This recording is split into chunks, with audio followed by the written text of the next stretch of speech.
You might say that every religion is real, but that's just simply not possible, you see, because every religion propagates their own version of the gospel. The Bible says, I am the Lord your God, but other groups say that that's just not factual. Let's talk about this relationship that you call a religion. Now I'm here standing in front of you to tell you that you do have the right to your own opinion. But you see, to be honest with you, what you say it is actually what it isn't. That's what I'm here to explain to you. This here is my mission. You see, religion by our culture has been defined as abiding by certain beliefs and traditional practices, stating you better do this and you should do that, and you shouldn't do this and you most certainly better not do that.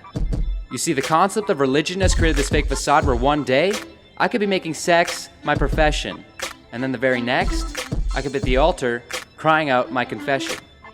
You see, religion was created by man as a way of coming closer to God, but in fact, in most circles, it's pulling us farther apart. Yes, these practices by man are being done, but are they really becoming a part of his heart? You may call me out and say you're wrong. We're human beings. We're not perfect. Haven't you heard of this thing called grace? You're right.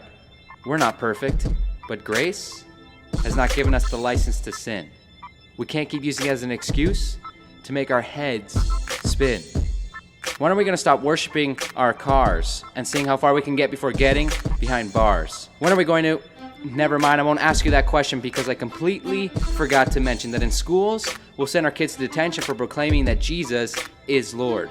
By doing this, we only give them the option to live and die by the sword. It's God and His glory that truly never fades. Too often we miss this.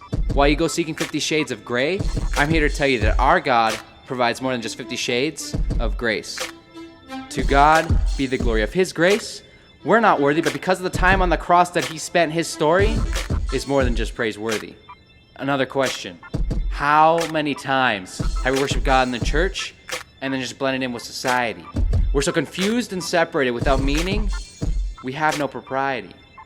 God doesn't just call us to go to church, He calls us to be that church. It's not a religion, it's a relationship.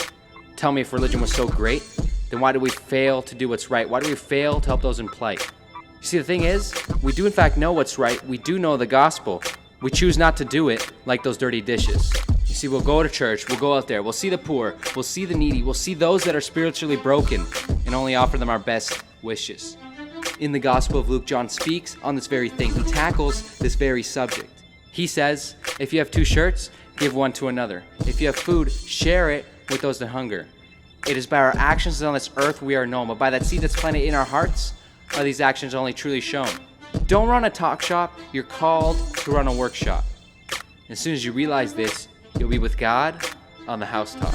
Knowing God intimately is to the level of everyone's ability. But it's not about this, be passive. The only reason people don't succeed is just because they find sin that much more attractive. Don't look at this relationship as just another form of ism. Don't be that person that fakes that your life without God is just like a perfect prism.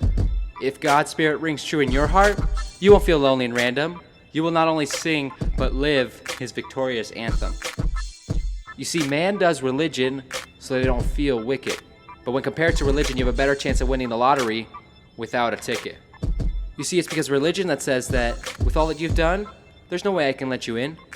You're dirty, you're shameful, and you're wallowing in sin.